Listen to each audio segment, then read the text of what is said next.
Projet de société du PNDCI pour la Côte d'Ivoire. Ivoirienne ma sœur, Ivoirien mon frère, nous vous saluons. Nous, c'est le PNDCI, Parti national démocratique de Côte d'Ivoire. Créé le 3 mai 2007, ce parti a travaillé plus d'une décennie dans les périphéries de la vie politique de notre pays et l'heure est venue aujourd'hui de le présenter aux Ivoiriens.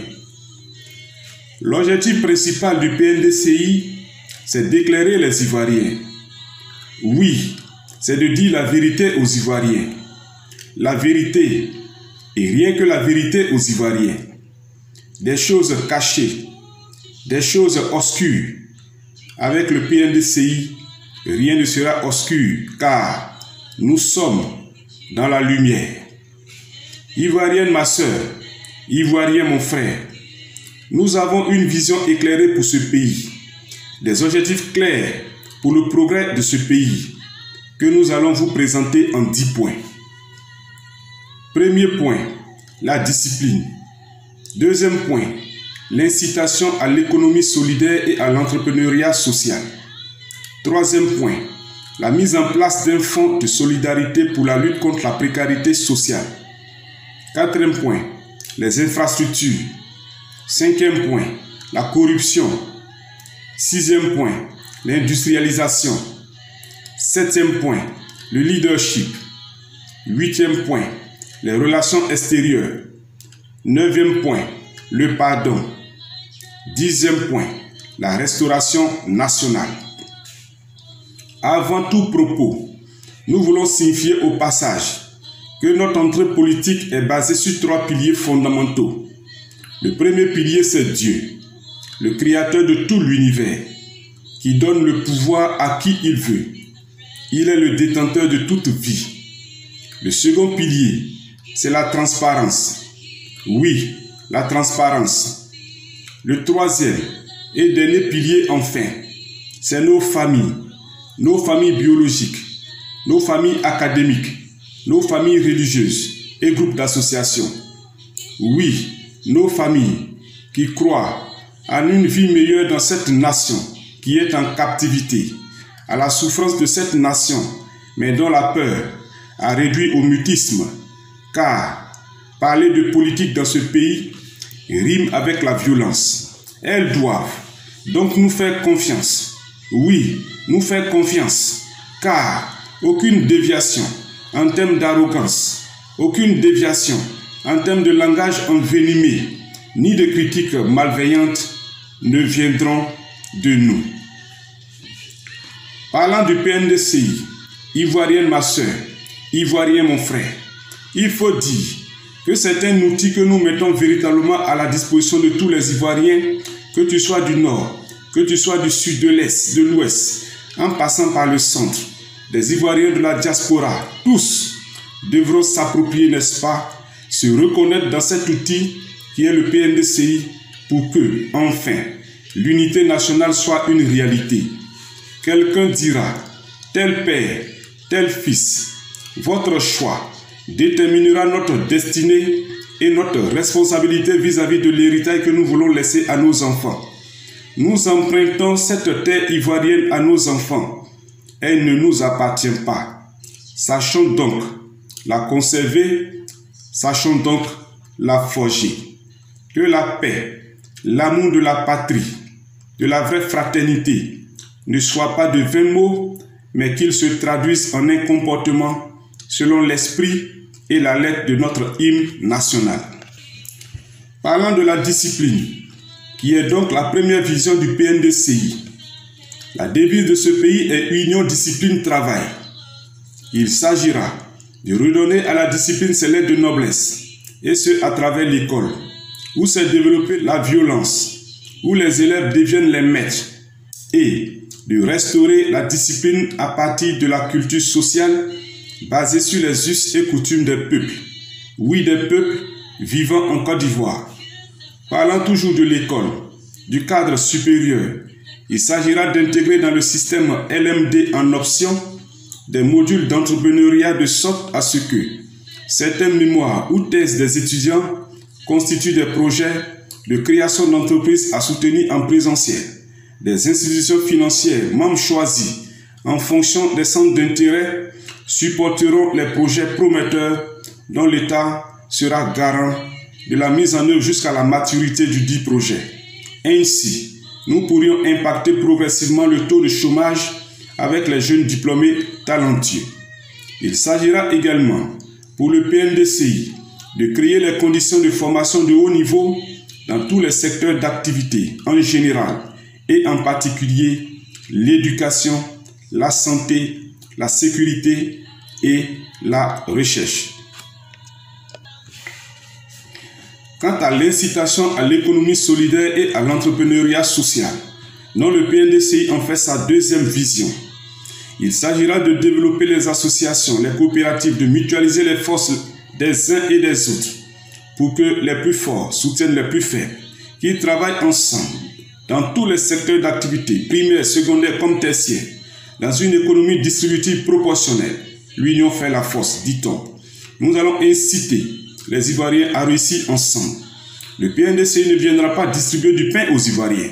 Le PNDCI ne viendra pas distribuer du poisson aux Ivoiriens. Il ne distribuera pas non plus de l'argent aux Ivoiriens par SMS.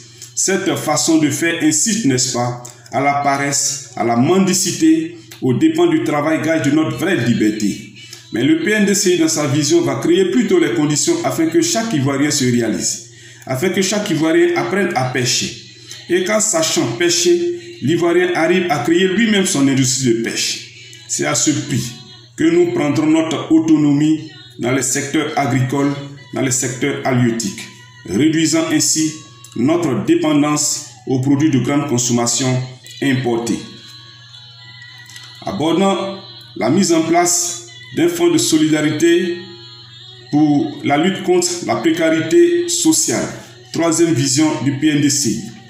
Il s'agira de mettre à la disposition des Ivoiriens des fonds sociaux qui permettront à l'Ivoirien moins nanti et moyen de se réaliser. Ces fonds sociaux à thème permettront de donner gratuitement de l'électricité, de donner gratuitement de l'eau aux personnes reconnues vulnérables en tant que telles, de construire des logements sociaux standards à tous ceux qui habitent dans des zones dites rouges ou zones à risque. C'est parce qu'ils n'ont pas assez de moyens qu'ils se sont retrouvés, n'est-ce pas, dans ces zones rouges au vu et au su des autorités qui les ont laissés faire. L'État se doit de réparer ce préjudice causé aux innocentes populations. Il nous parvient que des logements sociaux ont été rachetés par des plus nantis qui les ont revendus ou mis en location. Ce n'est pas cela la vision du PNDCI de faire du business sur le compte des projets sociaux. Des procédures seront élaborées dans ce sens et les cas avérés constitueront une fraude pour laquelle la justice fera son travail. Les biens mal acquis feront l'objet d'hypothèques et les revenus déversés au fonds de la solidarité sociale. Pour le PNDCI, lorsqu'une famille est déclarée habitant dans une zone rouge ou un groupe de personnes, nous allons purement et simplement les reloger dans des zones sécurisées, viabilisées, que d'endeuiller la Côte d'Ivoire tous les ans en saison des pluies. Oui, la pluie est une bénédiction, car elle apporte de la fraîcheur qui permet aux Ivoiriens de bien se reposer après de dur labeur.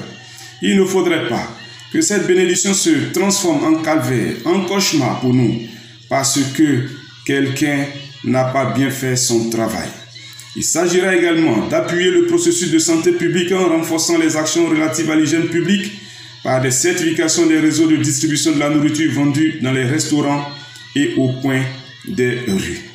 La couverture d'assurance maladie universelle sera soutenue par des points d'accès gratuits de distribution de médicaments pharmaceutiques aux plus vulnérables à travers justement des conventions de quotas que l'État passera avec les officines de pharmacie au plan régional.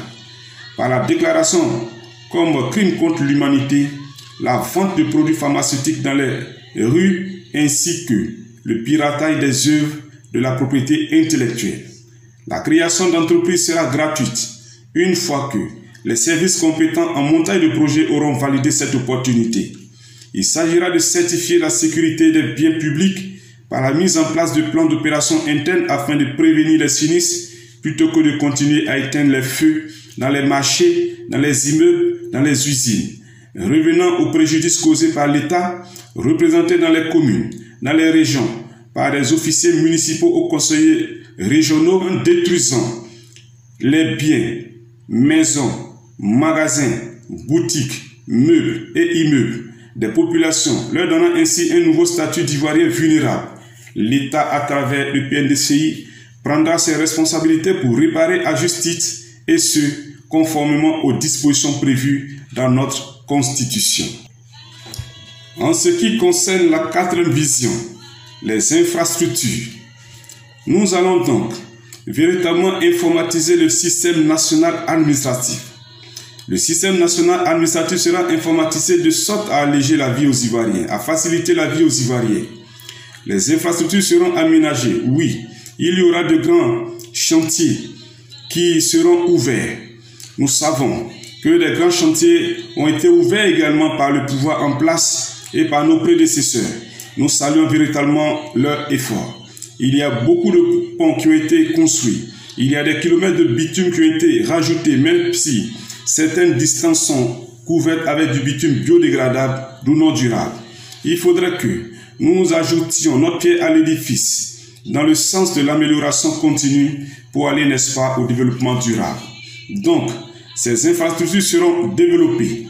L'informatique sera développée pour faciliter la vie aux Ivoiriens en termes de réduction des délais d'établissement des documents administratifs et du temps de déplacement, voire l'économiser.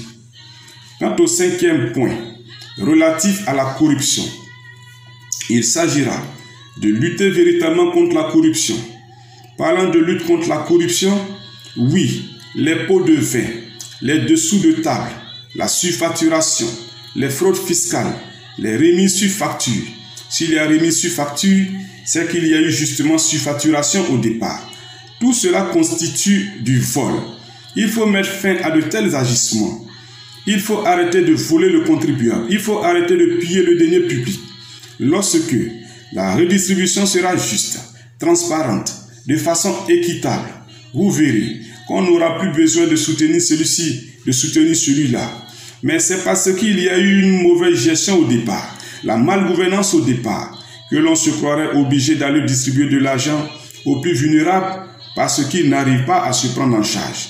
Cette corruption ne peut être éradiquée que lorsque celui qui est à la tête de l'État n'entre pas dans ce système corrompu, ce système véreux, parce qu'il aura la crainte de l'Éternel Dieu et l'amour pour son peuple, le souci du bien-être pour son peuple. Et pour exemple, le poisson pourrit toujours par la tête, diront nos frères les Chinois.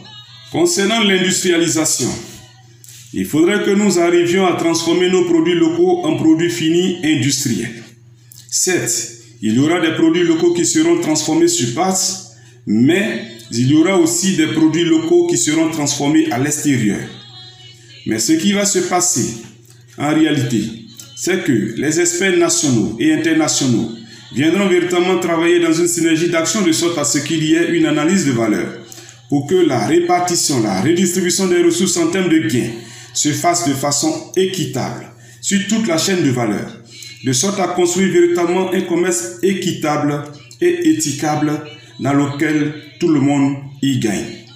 Il s'agira de rendre obligatoire la certification des produits de grande consommation et des activités de grandes et moyennes entreprises, conformément à leurs responsabilités sociales et sociétales, instaurer le délit de fraude contre la concurrence déloyale.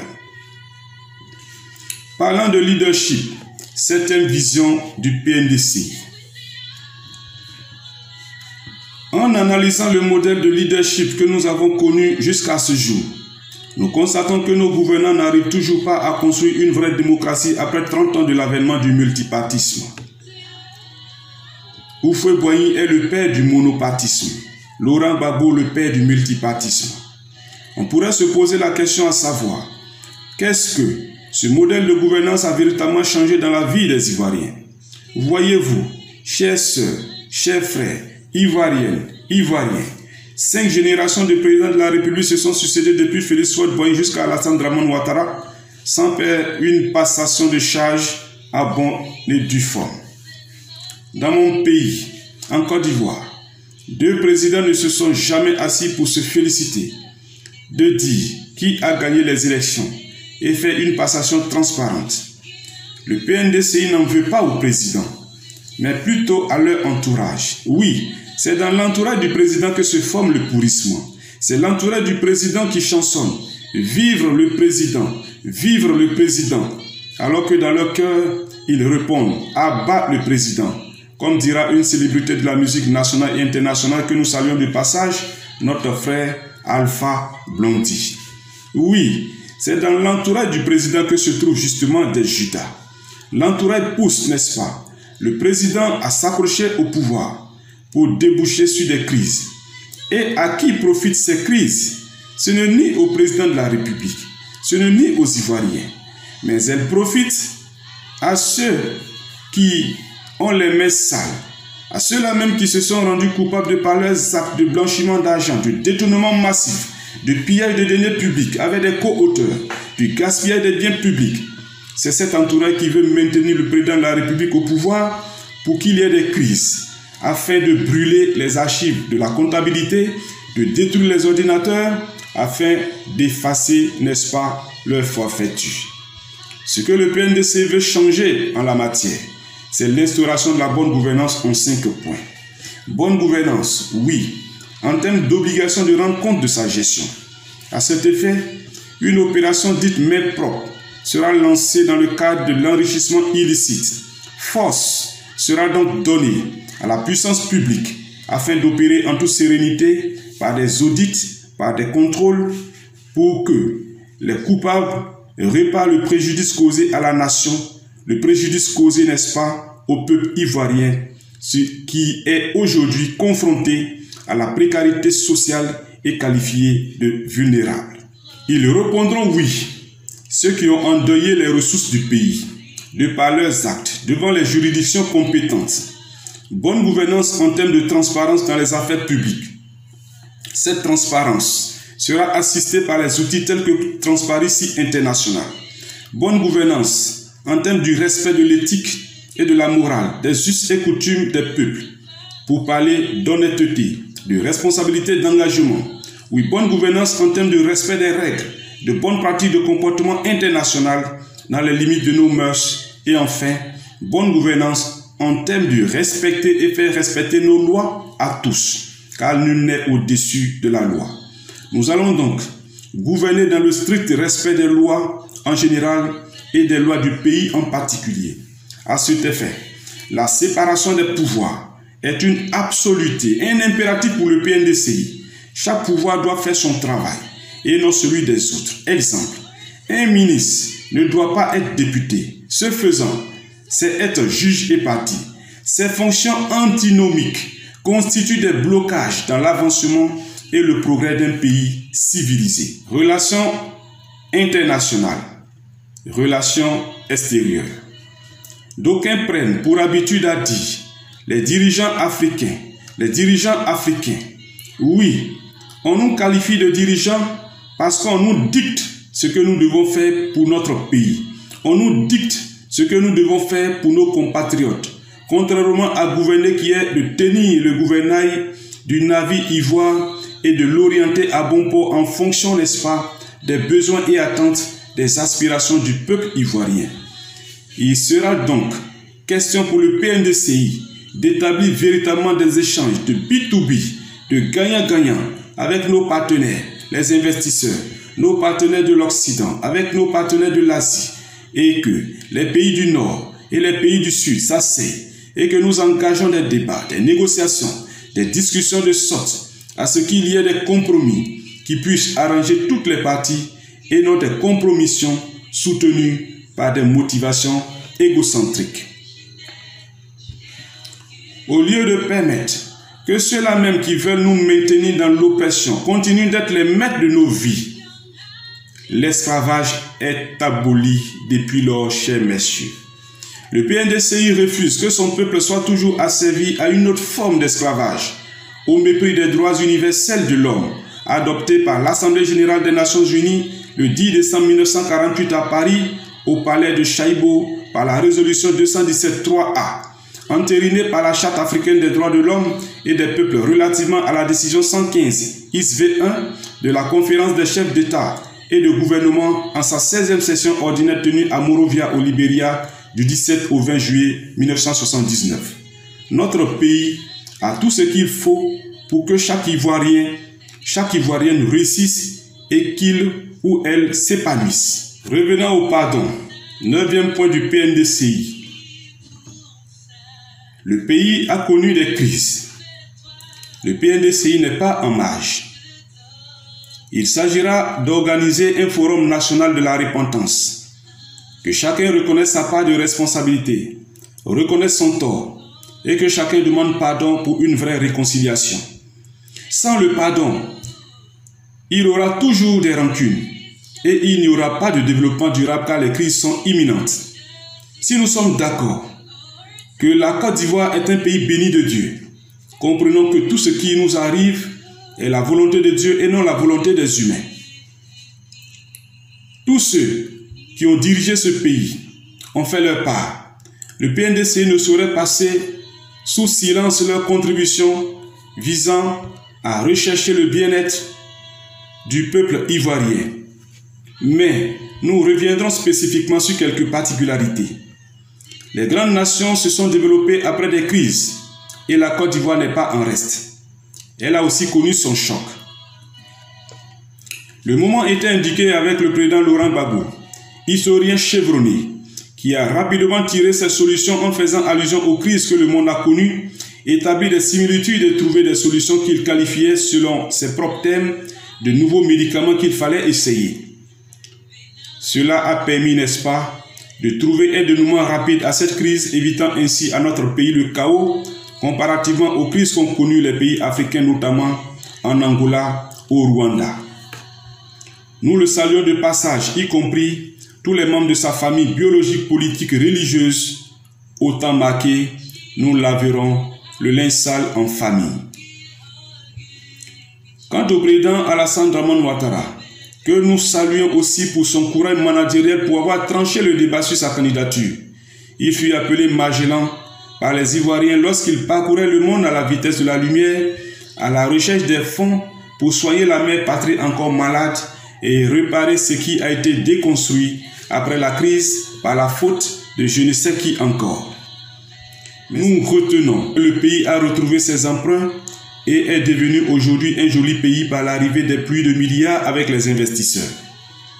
Au nom de la paix, pardonnons-nous les uns les autres, afin que Dieu nous pardonne aussi nos fautes, nos erreurs de tous les jours. Selon le contexte, ce qui est encore réparable sera réparé. Enfin, la restauration nationale, 10e vision du PNDCI. Il s'agira de gouverner avec Dieu dans ce pays. Il s'agira d'organiser une repentance nationale pour que les Ivoiriens se pardonnent. Il s'agira de reverser au trésor public les biens mal acquis. Il s'agira de réparer les préjudices ou injustices encore réparables. Il s'agira de chanter en chœur ensemble notre hymne national. Vivre le PNDCI. Longue vie au président du PNDCI, M. Maurice Douo. Que Dieu bénisse la Côte d'Ivoire. Pour le secrétariat général et par délégation, M. Timothée Dion.